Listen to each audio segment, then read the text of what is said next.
The things that bother us, the reason that we're condemned is because Satan's taking advantage of the fact that our hearts do care now. Come on, before Christ you didn't care. You care now. He's taking advantage of pure hearts, and he's trying to condemn pure hearts. But pure in heart have confidence before God. I know in the morning when I wake up, I didn't wake up with a plan to miss it. There's two things I tell people I don't think about in my life. And literally it's true. I mean, I don't think about sin, and I don't think about the devil. Amen. Come on. Think about Jesus. Yes. Amen. And sonship and covenant. Yes. Some of us are on witch hunts and we need to knock it off. We're getting so aware of the devil. Oh my God, a spirit. Oh, that spirit. Oh, and it's a fear.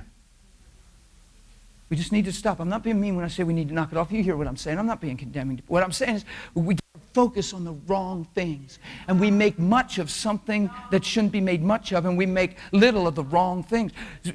See, we need to make much of the finished work, much of the love of God, much of forgiveness, much of mercy, much of the power of God in us. Right? Come on, he's a little snake in the garden crawling, cursed, to eat the dust of the earth all the days of his life. The enemy. That was the last picture I had seen of him. And then all through the Bible, I see him deceiving and tempting and trying. And in Revelation, somehow he's a seven-headed monster rising out of the sea. Wait, the last picture I saw, he's a cursed little, by God, cursed by God.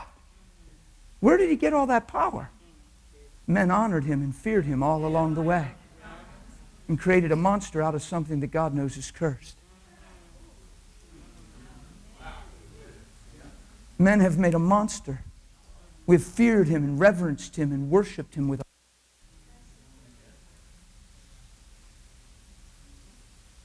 Jesus all the while is Lord. He's the king. Satan said, I'll be a God. I'll sit in the highest place, and I'll be God. God kicked him out of heaven. He's still trying to fulfill his arrogance. The soul is the highest place of man. He's trying to sit on the throne of Rick's soul and rule from here and be God. That's what he's trying to do. He's trying to rule. He's trying to deceive us and make himself bigger than who God is. Trying to condemn us, keep us from seeing what he knows. Come on, he was there when the stone rolled away. And the Spirit of God raised Jesus through the Spirit of holiness from the dead, and ain't nothing could stop it. He was there when he realized he played into the hand of God. And he knows he can't stop his wisdom and he can't stop his power, but he believes he can stop man. He believes he can stop God in man by keeping man's identity all twisted up and about all the wrong things. He's been a deceiver from the beginning. Ha ha. Remember Eve? Yeah, ha ha. Adam followed flesh instead of God. Ha ha. This will be simple.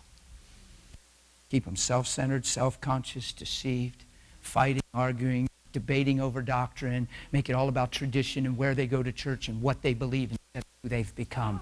I'll blind them. That's all the power he has. And through that blindness, he causes great problems and destruction and hurts a lot of things in people. I promise you, he doesn't have power except what we fail to see. The ruler of this world cometh, has nothing.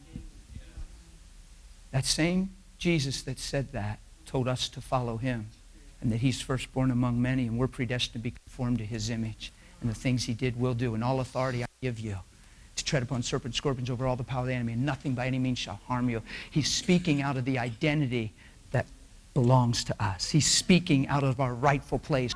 He redeemed my created value and yours too. Come on, when he sent the Son, he redeemed your created value. He got you back to the beginning. You were created to be loved. When man sinned, he became selfish and took on the nature of God's enemy and looked just like the enemy. Jesus came and showed us what we really were from the beginning and modeled a life of love and no sin barrier with God. And he said, follow me. Firstborn among many. Come on. Days of guilt, condemnation, and shame have to end. If we're ever going to walk in power and love, guilt and condemnation, shame have to end. They're tools of the devil. Guilt says I'm not forgiven. Condemnation says I deserve judgment. Shame says it's still who I am. I've been born again. My heart's been changed. I know in my heart I'm not trying to miss nothing. You get it? Come on, it's a big deal. He said, you let your light so shine. Well, if you don't see light's in you, if you don't accept that and agree with that, see, that's not a proud thing. God said light's in you. In him was life, and the life was the light of men. The light shines in the darkness, and the darkness can't overtake it. Sounds like gospel to me. So Satan says, man, I'll just make sure they don't see the light in them. I'll make sure they only see the dark, the dirt. I'll get them condemned, guilty. I'll get them spiraling. They won't know whether they're coming and going. Instead of being ministers, they'll constantly need ministry. Instead of being an encourager, they'll constantly need encouraged. Yeah, I'll deceive them. Yeah, I can do this. Come on. You ain't selling me that stuff anymore. I've seen the light. You can't sit on my shoulder and talk me out of what I'm telling you. I am way far gone, baby. I've been in the presence of God, held by God, loved by God. It's way too late for me. Guilt, condemnation, shame, it ain't mine. And I ain't wearing it.